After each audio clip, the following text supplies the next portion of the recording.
d'acheter à manger au coût qu'on a. Mais la plupart du temps, les repas étaient gratuits, logement gratuit. Nous, on est en Europe. Tu sais, tu peux pas aller quelque part. On te loge gratuitement, on te nourrit gratuitement. Mais on peut le faire parce que les gens donnent. Les livres, certains des livres que nous produisons sont produits, les prix sont réduits. Pourquoi? Parce que les gens donnent. Tu viens, tu manges, c'est parce que les gens donnent. Mais si toi, tu veux être seulement la personne qui reçoit, laisse-moi te dire, être chrétien, on est sauvé parce que Dieu a tant aimé le monde qu'il a donné son Fils unique.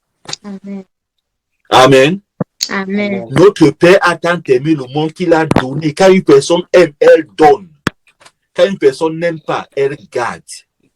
Les chiches n'aiment pas. Et c'est juste une affaire de temps. Le jour viendra où tu vas décider jusqu'où tu vas continuer.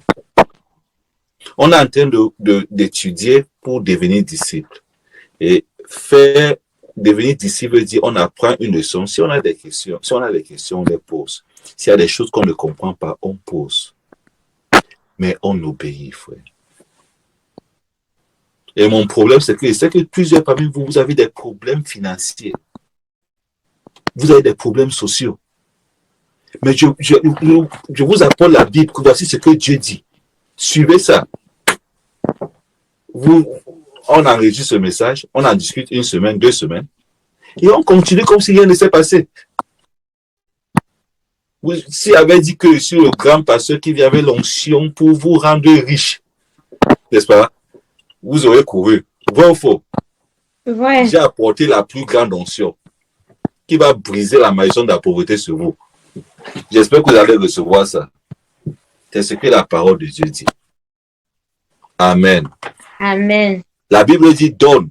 Donnez, il vous sera donné une bonne mesure, serrée, secouée et qui déborde. Et qui déborde. Tu donnes à Dieu. Dieu te remet. La Bible dit une bonne mesure. Il secoue ça que ça descende, que tout le vide sorte.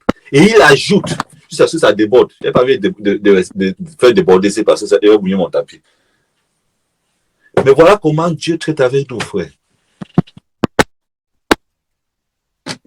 J'ai dit à la sœur Sidonie hier que je vais revenir là-dessus parce que j'ai demandé aux frères quels sont ceux qui ont le témoignage d'application de la délivrance. Il n'y avait personne. Je veux juste me rassurer que je ne suis pas juste en train de vous donner, de vous garder vos têtes de connaissance. Et vos cœurs restent vides.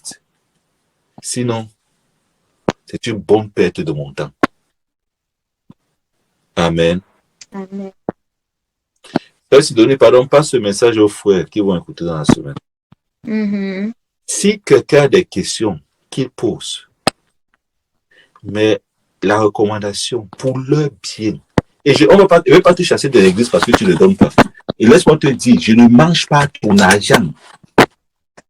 Je ne dis pas ça parce que j'ai reçu une facture chez moi qui me dit que j'ai besoin d'argent. Non.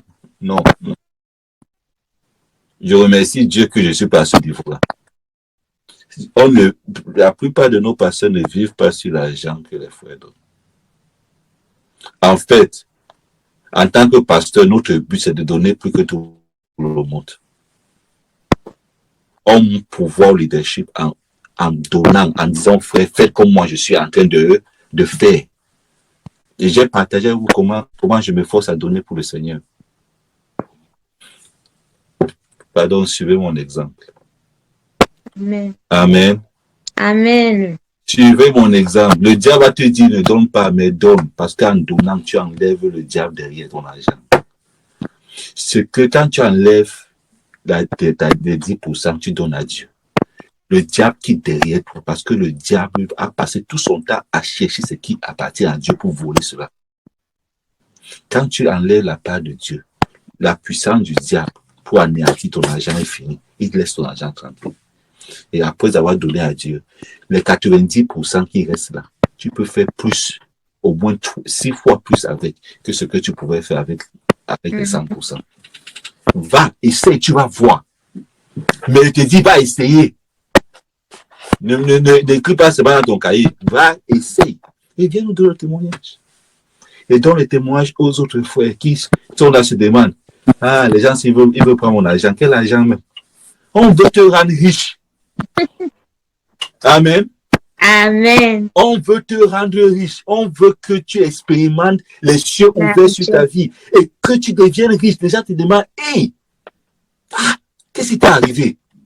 On était là comme ça, on partait à l'arrêt de bus ensemble. Mais maintenant, c'est toi qui viens. Qu'est-ce qui t'est arrivé? Tu dis que parce que j'ai donné à Dieu. Amen. Amen. Ok. Une personne a une question. Si tu as une question, pose maintenant.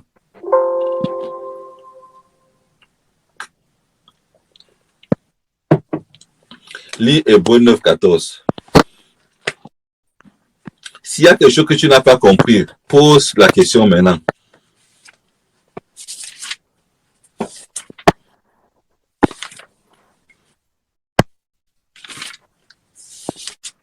Lorsque les mages sont venus pour adorer le Seigneur, la Bible dit qu'ils ont ouvert tout ce qu'ils avaient.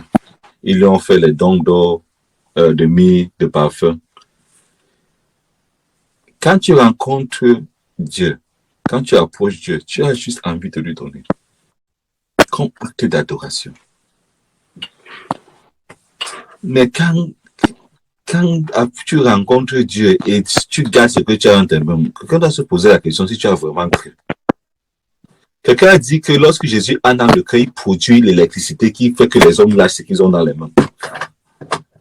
Dans Actes chapitre 2, après que les frères ont cru, après le jour de la Pentecôte, la Bible dit tout ce qu'ils avaient en commun.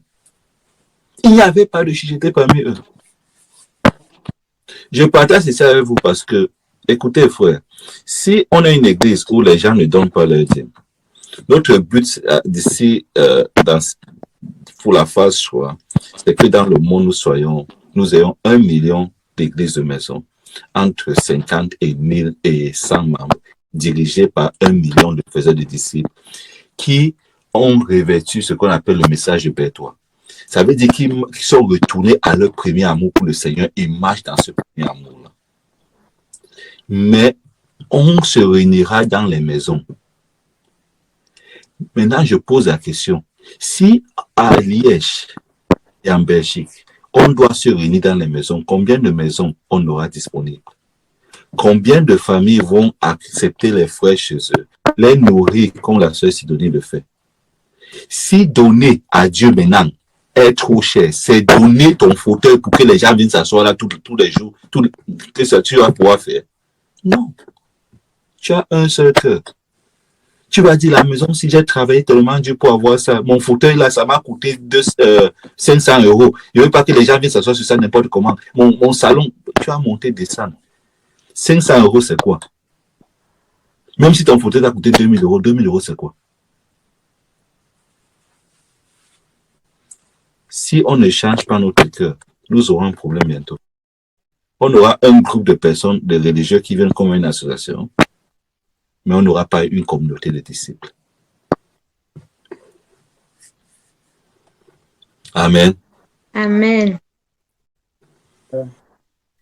Mon amour pour vous a fait que je prenne la route ici jusqu'à Liège. Liège était devenue ma deuxième maison. Et je ne pense pas qu'il y ait un endroit en Europe que j'ai visité autant que Liège. Il n'y a aucun endroit en Europe que j'ai visité autant que Liège. Vous avez transformé Liège comme ma deuxième maison. Mais Liège, chaque fois que je vais là-bas, ça me coûtait presque plus de 200 livres. Et je n'ai jamais demandé à l'un de vous de payer. On est content de te voir. Pasteur, on est content de te voir.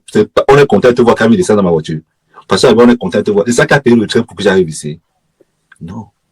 Mais je le faisais parce que je vous aime, frère. Quand on aime, on donne.